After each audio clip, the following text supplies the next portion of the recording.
Royal Rumble Fallout and the Road to Elimination Chamber kicked off last night on WWE Raw live from Cleveland, Ohio. And in this video, we're going to break it all down. Let's do this. Ladies and gentlemen. What's up, world? I'm Tommy on the Spot, and I'm a content creator from Long Island, New York. Thanks so much for checking out this video. Before I get to Monday Night Raw, which was a really good show, I just wanted to take a minute just to thank everybody for checking out the Royal Rumble content over the weekend. I had so much fun putting that together, and honestly, the response was overwhelming. It was one of the more successful weekends that we've had here on the channel, so welcome to all the new subscribers. I've had so much fun interacting with all of you over the weekend, and I had a blast putting all of that content together. So much fun seeing the guys from Talking Taker and my buddies that I got to meet up with in Indianapolis, and I'm still recovering from what was just a really fun weekend. Tons more Royal Rumble content coming your way. Tomorrow I'll be back with a WWE Topps Chrome Mega Box break that I got in Indianapolis. We'll do a merch unboxing on Thursday, uncovering everything that I got in Indianapolis. And then on Friday, I'll be back with my Royal Rumble experience video. So keep it locked in, and tons more great content, a lot of fun coming your way throughout the rest of this year. 2025 is going to be a wonderful year. I'm excited to jump into it with all of you. All right, so let's talk about Monday Night Raw, Cleveland, Ohio. Feels like just yesterday I was in Cleveland for SummerSlam, and it's crazy to me that Cleveland's already got another Raw. Good for them. That really should show you how much WWE cares about Cleveland. Obviously, Miz country, obviously Logan Paul country, and Logan Paul was on Raw yesterday, which I was very surprised about. When his music hit, I was like, whoa, Logan doesn't feel like somebody who's normally a part of the every week programming, but here he was on the show to promote his match with Rey Mysterio, which we'll get to in a bit. But probably the most controversial man in all of WWE kicked us off yesterday. Main event, Jey Uso, fresh off the heels of his Royal Rumble win. I always love the post-Royal Rumble Raw. It really feels like the chance for the Royal Rumble winners to have that opportunity to really stamp their now ascension to that main roster spot and to that main event of WrestleMania spot. And Jey Uso did not make his WrestleMania, championship choice thus far, but he came out, and boy was that crowd ready for him. Came out in a new orange. At some point I am going to have, my daughter's a huge fan of the Jey Uso glasses. At some point I'm going to have a beautiful rainbow filled with every single color of Jey Uso sunglasses, because now they got the orange, they got the shirt to go with it. He really is this generation's John Cena. Everybody seems to really like him in the in-ring and in the arena, but boy, internet wrestling community was not happy with Jey Uso winning the Royal Rumble. I was pretty surprised because I was there live. I was feeding off that energy, having a great time, the yeeting throughout the entire event and post-event. But then I was reading the comments here on the YouTube channel and certainly Twitter and X and whatever that is. People were not happy. So I was interested to see how this response was going to be. Cleveland was ready. They were pumped up. They were excited. Jey Uso got so much love during his entrance that he even did an encore. He did one more yeet around the corners, and he gives so much into his entrance that my man is white by the time it comes to him cutting a promo. But this was such a good promo for Jey. I mean, hate on him all you want, but I thought this promo was I think it was the best one of his career thus far. I really think it was that good. He got emotional. He talked about when he kind of split from the bloodline and he went solo. He was nervous and he didn't have the confidence to really go forward. He didn't know if he had everything of what it takes to be a main eventer, but now he does feel that level of confidence. And I thought it was like the perfect promo he could have had coming out of this. Gunther interrupted Jey, and I'll be honest, we've seen Jey and Gunther, right? I almost feel like there's still a little bit of a road before WrestleMania. Maybe we could have somebody else go after Gunther, or maybe we could have Gunther lose the title prior to WrestleMania, get a little bit of a hotter match with Jey and somebody fresh and new. Obviously, I thought going into last night, the way you do that is you have Sami Zayn be the one to defeat Gunther again at Elimination Chamber in Canada, finally win the big one, and then defend that title against Jey at WrestleMania, building off of the stuff that happened at the Rumble. That obviously, if you watched last night's show, I don't think that's the direction they're going, but I thought kind of bring back what they did with Eddie Guerrero in 2004, and I thought that could have been great. But it does look like it's going to be Jey and Gunther. Gunther comes out and just said, hey, I beat you a couple times. Like, you're not on my level. And if you decide to choose me, I'm going to make your life live in hell. Solid promo from both. And Jey did just beat Jey Uso. So, you know, now it's like, can Jey continue to overcome the odds? How is he going to be able to have a match with Gunther. I think he came close a couple times to defeating Gunther at Saturday night's main event. And I guess that crowd reaction, I wonder if that played a role in the decision to give Jay the Royal Rumble, because there were a couple people living and dying with every near fall in that match. I thought it was a solid match for Jay and for Gunther. So if that's the direction they go, which it looks like it probably will go that direction, it just is more odds for Jay to overcome. And honestly, I think the story there that I was not initially excited about, I think we're on the way to delivering a good story between those two on the road to WrestleMania, if that's the way that we do inevitably get to. I would have liked to see Cody Rhodes on the show. I think playing off Cody Rhodes and Jay would have been fun, but I think we'll get to that on SmackDown. They have to give you some reason to watch SmackDown, right? They gave you both Charlotte and Jay on Raw, so you've got to have some reason to watch SmackDown, and it was announced that Charlotte and Jay will both be on SmackDown, so we'll see kind of how that continues to build. From there, we did have our first match of the night. It was Penta going up against Ludwig Kaiser. Ludwig Kaiser, man, I like Ludwig, and I do feel like he's, didn't look good at the Rumble. His match last night, pretty one-way decisive. Obviously, every match that Penta's in right now is all about building Penta to that next level. He's won every match he's had. He should win most of every match he has, at least in this early in his setup. And they set up a continued feud between Penta and Pete Dunne, which, I mean, those guys will have incredible matches if we continue that feud. Look like Pete Dunne and Ludwig may have been working together, so every time you see that, I can't help but think that maybe Rey Fenix is coming over at some point, but I think he's still with AEW for the foreseeable future, so I don't expect that right away. It'll be interesting, though, to kind of watch this solid match, but again, pretty one-way decisive there for Penta, so interesting to see and kind of monitor how we move forward with Ludwig moving forward out of this. Hopefully they haven't given up on him, because I think he is a solid heel, and certainly the mid-card, which WWE needs some. They don't have as many heels. Moving right along, we did get to Charlotte Flair, and this was a little bad for Charlotte Flair. She comes out, and, when I saw Charlotte Flair win the Royal Rumble, I immediately said, awesome, we're going to get Charlotte Flair, Rhea Ripley 3 at WrestleMania, put it on the first night's main event. Women haven't had a main event for WrestleMania for a little bit now, and they deserve one. And I know Charlotte was initially supposed to be in the main event for WrestleMania 38 against Ronda Rousey. Obviously, we weren't anticipating that Stone Cold Steve Austin was going to have another match, and he has to be the main event. But that being said, I really think Charlotte and Rhea, them both having two solid matches at WrestleMania, each winning one of them, I think that's the way you go with Charlotte and Rhea 3 if you want to do that at Mania. But then I start seeing all these reports. It's going to be Charlotte versus Tiffany Stratton, and unless the goal is to make Tiffany Stratton a top babyface, which I don't think it is, that is not the direction that they should go, because Charlotte Flair is just not somebody that the crowd loves to get behind. Sure, she has certain fans. I was stoked when she came out. I was like, let's go, right? Like, I'm all about the queen, but a lot of people are not too big on Charlotte, and boy, did she get booed very badly last night. Throughout most of her promo, the crowd was not having it. They were not excited about seeing her whatsoever, and it was tough. Certainly a tough night for her, tough day for her too. It almost looked like she came out, she tried to do this promo, and you could almost see it in her face that it seemed like she was a little bit solemn. And obviously yesterday came out via TMZ that unfortunately her and Andrade are divorced, have been for a few months. That news dropped yesterday, so I'm sure that wasn't great. Nobody mentioned it during the show. The crowd didn't mention it, thankfully.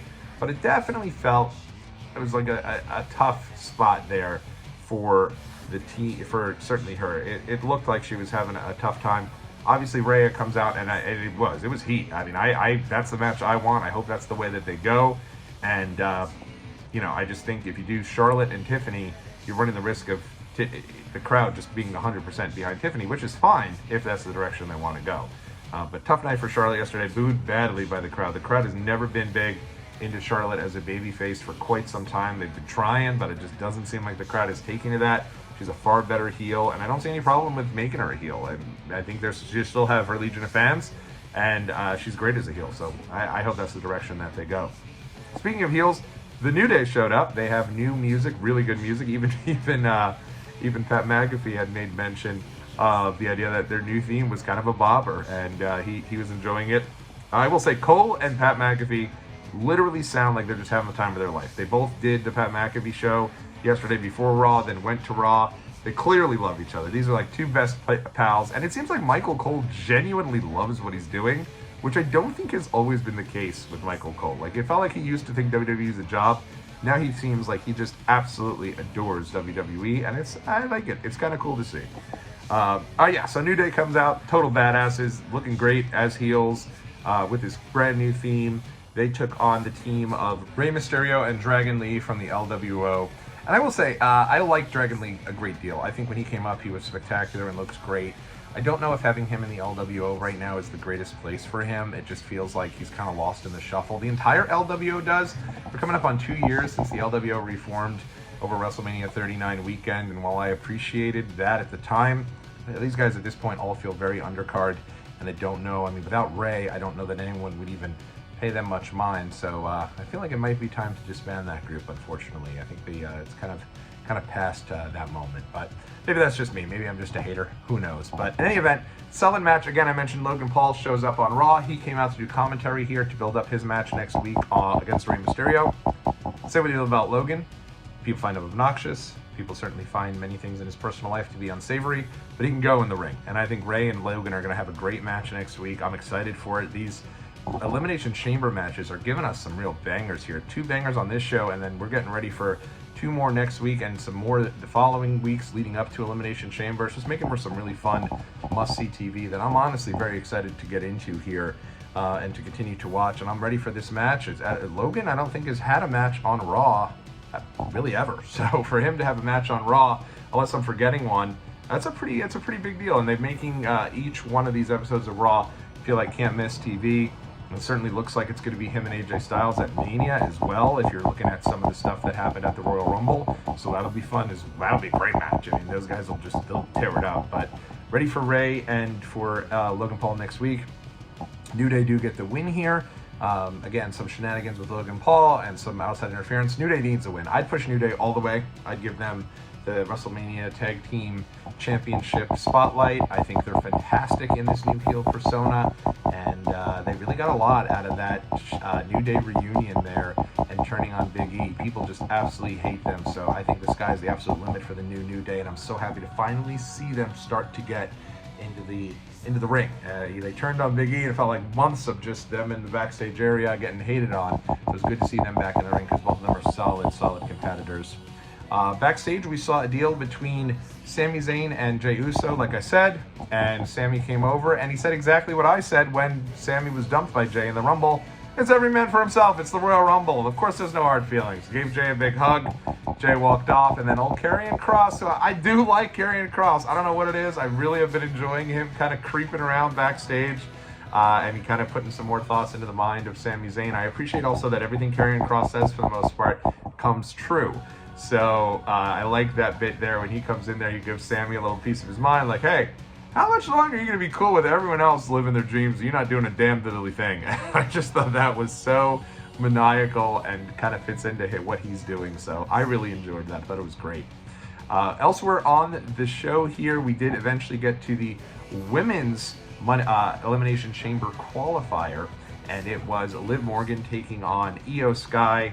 They had a very good match here. They had a backstage where Liv attacked Io earlier in the evening, and on top of that, they also did the piece in terms of the bit of where Rhea had kind of come to the defense of Io, went after Liv there, and so a lot of fire between them. But because of that, Liv ends up winning the match via DQ, which is kind of a crappy finish, but it's okay. I mean, once in a while, a DQ finish on TV isn't the worst thing in the world. Rhea comes out, gets involved there, and causes a disqualification win for Liv Morgan, which tells me we're going to get Rhea Ripley and Io Sky at Elimination Chamber for the title, which, whew, bring it. That is going to be an awesome match. Can't wait for that one. I hope that's the direction they're going, because the two of them had a little bit of topsy-turviness, if you will, after their match, and I just thought it was so good. So hopefully that's the direction we're going, because I think that would be a great match.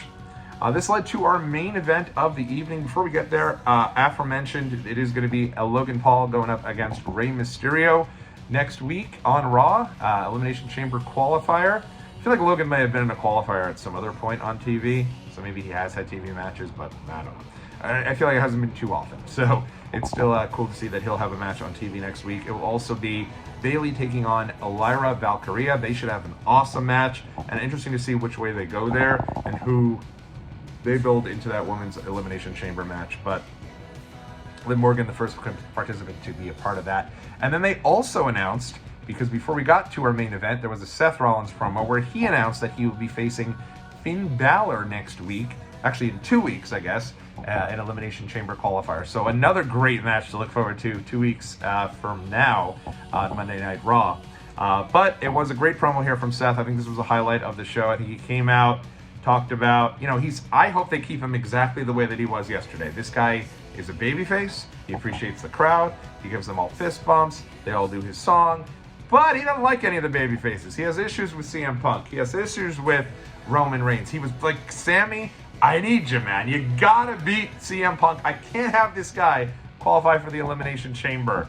And Sammy did not, obviously, come. He didn't win the match. But he did bring him out and really tried to build him up. And there was a deal here where Seth Rollins had also talked about Roman Reigns. And because they'd given an update on Roman earlier, and they said, Roman is going to be injured. He's out for the foreseeable future, but they didn't want to give an update. And Seth's like, I'll give you an update. He's injured because I injured him, and he deserved it. And I'm sorry if you like the guy, but he got what was coming to him. And I loved that. I thought that was great. I loved the fire from Seth at the Rumble. I didn't take that as a straight-up heel turn. I took that as he's going after the guy that he has claimed and been very clear he can't stand whatsoever for a long period of time. So at the end of the day, I really did. I enjoyed their bit. I enjoyed everything that was going on between them, and I loved the interaction between him and Sammy as he continues to kind of build Sammy up and say, hey, Sammy, this is the time. It's crunch time. Let's go. Get this win. And then as he's going up the aisle, Punk's coming down, and the two of them start battling. And I don't know what the direction is for Mania, but if you have Punk involved with Seth and Roman, or if you have maybe just Roman and Seth one-on-one, I think a lot of it depends if The Rock's going to get involved here. But there's so many directions they can go, and I just love it. This is the best time of the year to be a WWE fan. It's so great. We're going to get into my thoughts on the main event here. Did want to also mention that they showed a little backstage vignette with American Made. Obviously, Chad Gable, the Creed brothers, and Ivy Nile. They had a little interaction with the Viking Raiders, War Raiders, what have you. And it was announced that the Creed brothers are going to be facing the War Raiders next week for the Tag Team Championship.